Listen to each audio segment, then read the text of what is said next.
are listening to the most comprehensive paranormal archive on the internet. Welcome to Salsido Paranormal. I'm your host, James Salsido, and tonight I'm covering haunted places in the U.S. As always, you can find links to all the episodes of the show, along with links to social media and ways to listen and support the show, along with friends of the show, at the website, and that is salsidoparanormal.com. That's SALSIDO paranormal.com. Please also, while you're there, in every episode description, check out the link to Jen's channel. Jen, the Arcane Observer, has her own channel and is the co-host of this show on Saturdays whenever she's able to join me. And please check out those links and everything else, and go from there. A couple notes I always like to mention here for these haunted places in the U.S. shows. How it works is I get a list of places from the internet and find some articles on them and get a summary generated about each location and read that summary on the show and share a couple of links about the location in the episode description, so you can do your own research and see pictures and images and things like that, sometimes videos, and go from there on your own with the research. Also, part of the reason why research is so important is things can change over time, so please make sure that if you are thinking about visiting any of these places, you make sure that, I said that twice, but that's okay, that you can visit them, that it is legally okay to visit them, and make sure you find out the schedule and any kind of costs and all those things, and before you go, because I do not recommend trespassing for any reason. Also, I apologize in advance for any names, people, and/or places I mess up. It will happen, as words are hard. But with that, I think I can get to the material here. We are still in New Hampshire, as far as where we're at on the list here. So this next location is Kimball Castle. And this is in Guilford, New Hampshire. This began as the summer estate of railroad magnate Benjamin Ames Kimball, built in the 1890s on a hill overlooking Lake Winnipesaukee, I believe is how you say it. Today it is known as much for local ghost stories as for its ruinous condition and long period of abandonment. History. Benjamin Kimball started building the castle and its outbuildings in 1894, using Italian stonemasons, local granite, and materials imported from Europe. The project cost about $50,000, which is a fair amount back then.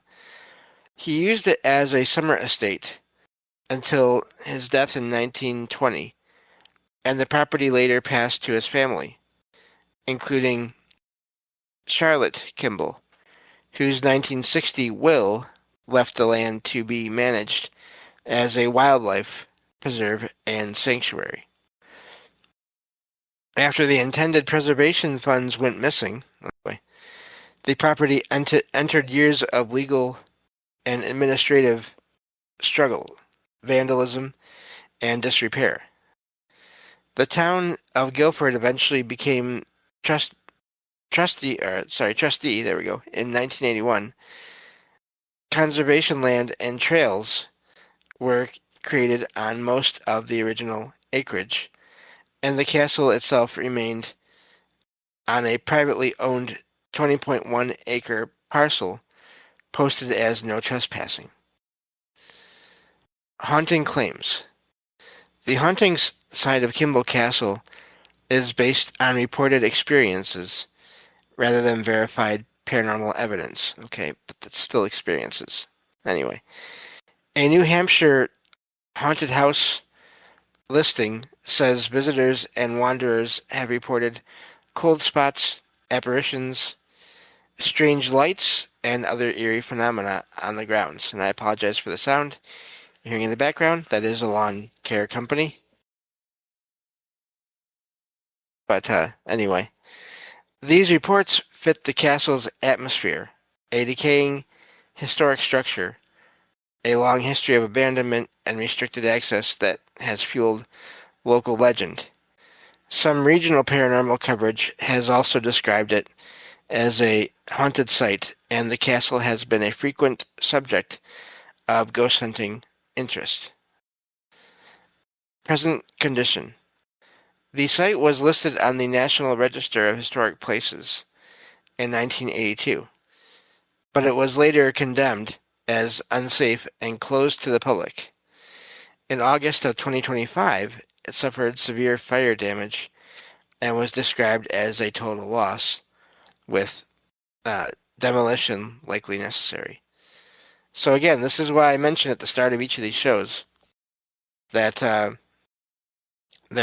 things can change over time, and you may not be able to visit all these places directly anyway that I talk about in these shows, because things change. Buildings are left to abandoned, if I could talk, and then other things happen, fires, things like that make them unsafe to physically be in and around. So yeah, that's I don't I'm always fascinated by accounts from people that visit places when they're not supposed to. It's just I don't ever recommend that for safety reasons and just respect of history and property and just all these things. So, moving on to the next location here, and this is the Notchland Inn, Notch Lind Inn, and this is a historic granite mansion in Hart's location, built for Dr. Samuel A. Bemis, Bemis, I believe, in the mid-19th century, and later opened as an inn in 1920, with the original building now part of a long White Mountains lodging tradition. Its haunting reputation is tied mainly to the nearby legend of Nancy Barton, whose tragic death in the Crawford Notch area gave rise to reports of strange noises, talking about strange noises.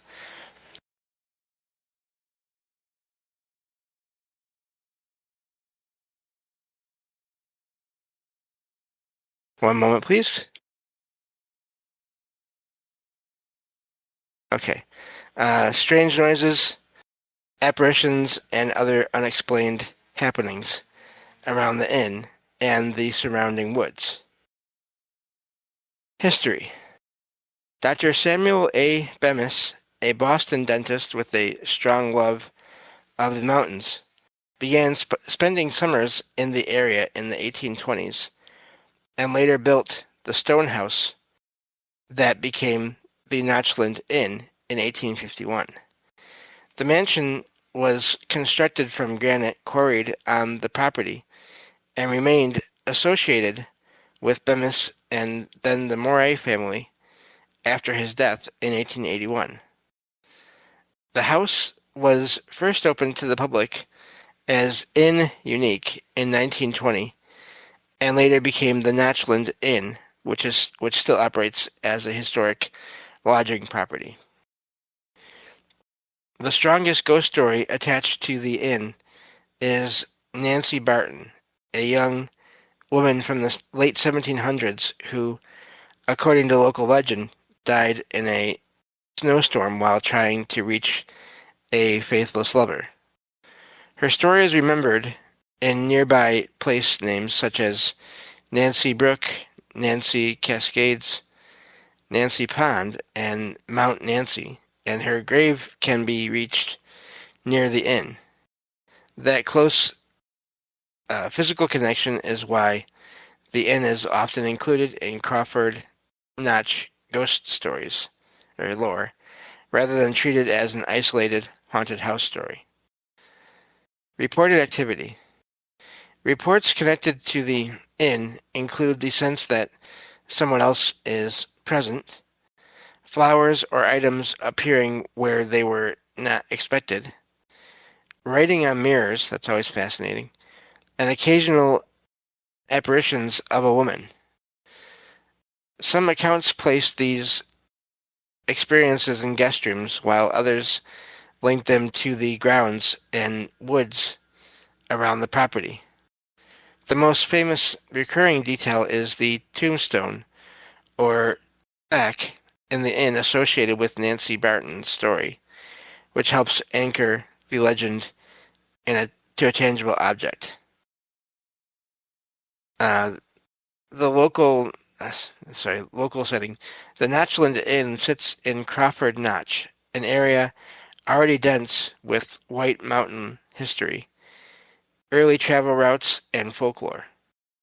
That matters because the region has a long tradition of dramatic stories, scenic isolation, and remembered tragedies, all of which tend to intensify haunting claims. So that's fascinating. There's all this sort of these places in the area that are named after this woman from this legend.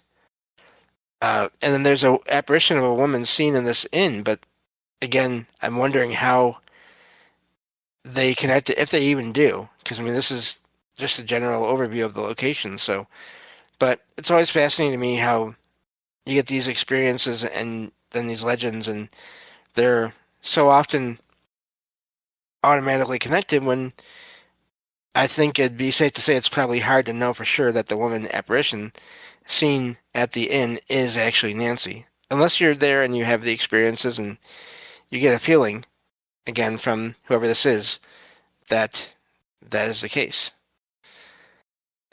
But moving on to the next location here.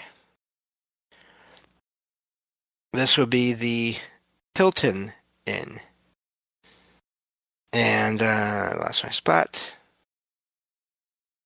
There it is. Okay. So the Tilton Inn is in Tilton, New Hampshire. And it dates back to 1875 and is known both as a historic downtown inn and as one of the town's better-known haunted locations.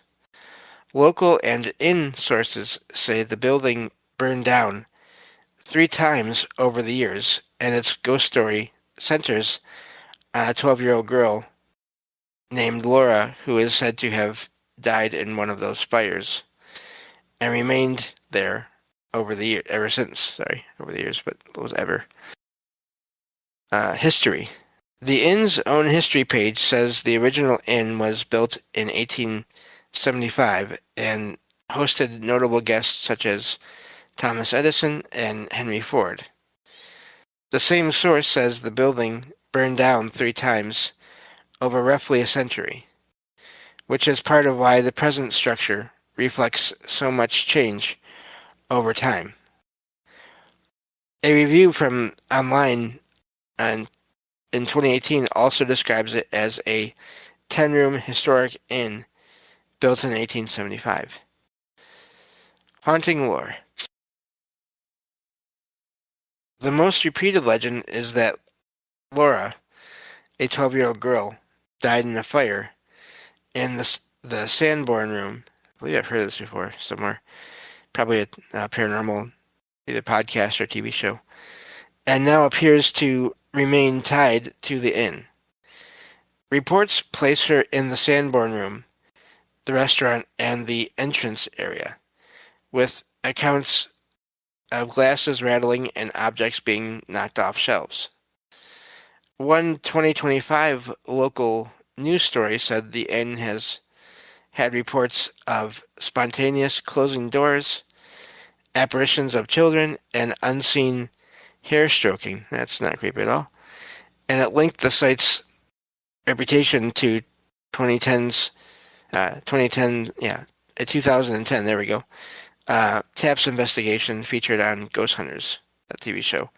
Just for anyone that is not familiar, maybe, TAPS, I'm not sure if they're still around because I haven't looked into it, but TAPS stands for the Atlantic Paranormal Society, I believe, which was around before the TV show Ghost Hunters started. As far as I've heard anyway. They will tell. Rooms and reputation.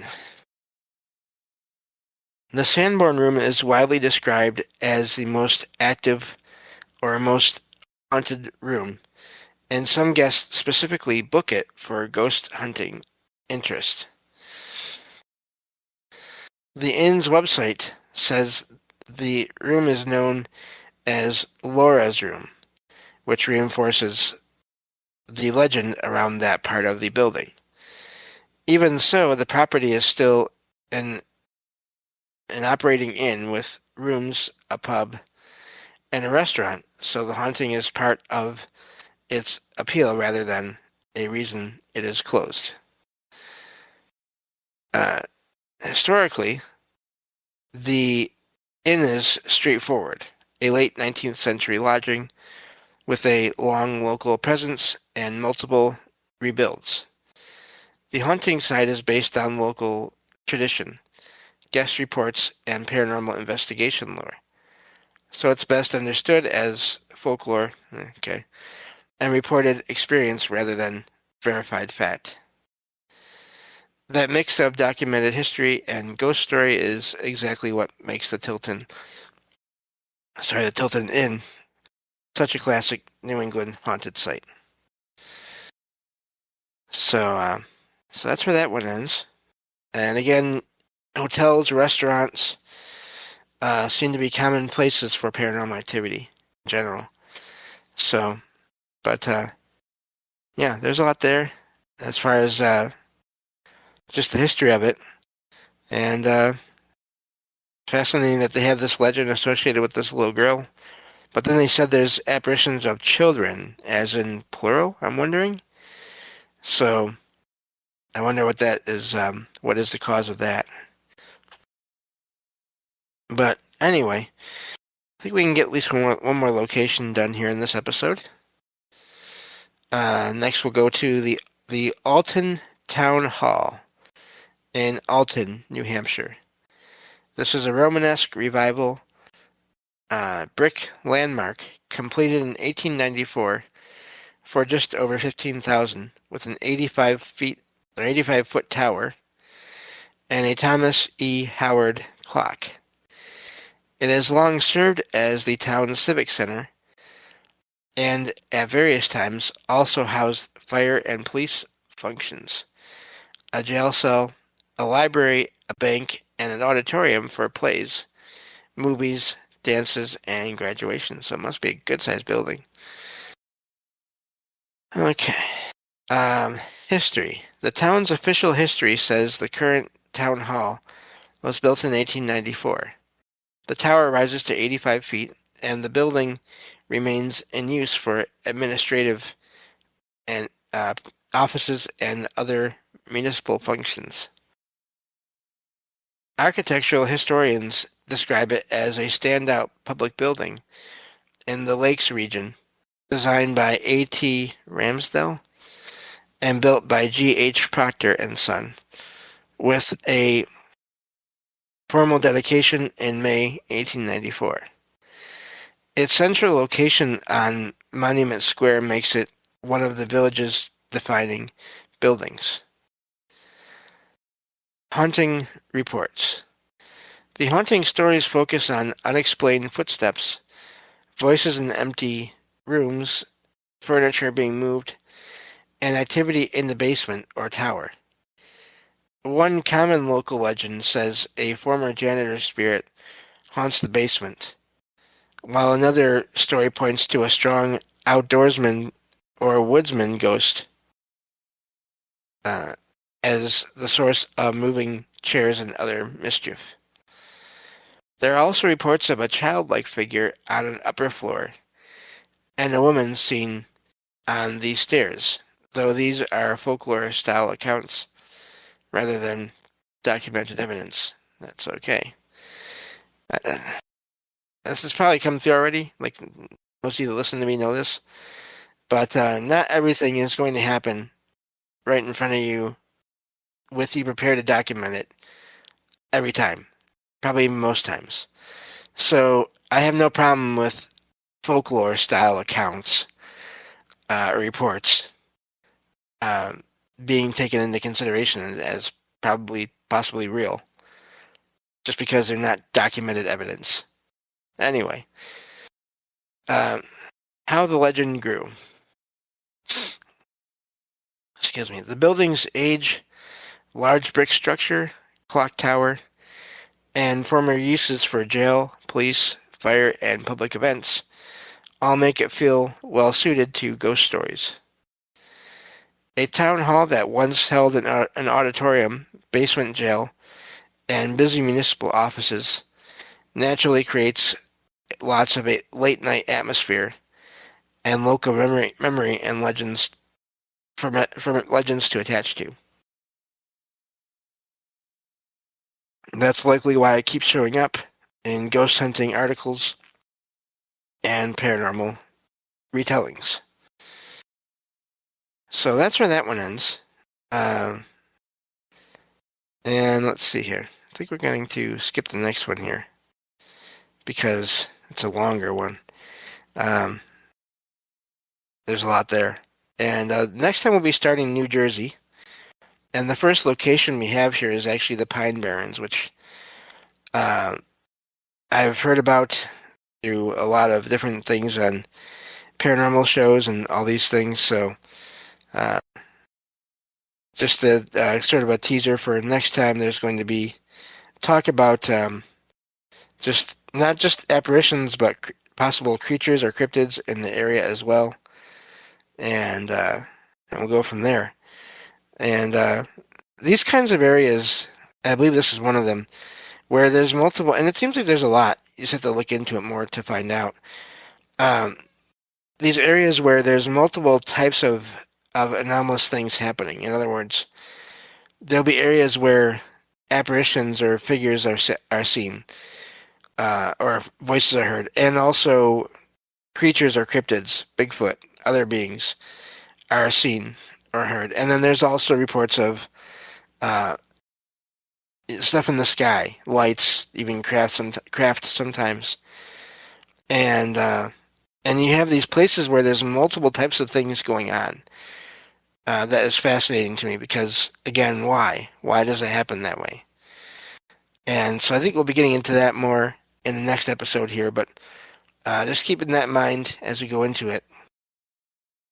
And yeah, so that's basically it for this one. Please, again, like I always say, check out all the links in the episode description. Also, if you've heard this show and haven't checked out the other shows that I like to help out with, please check out those links.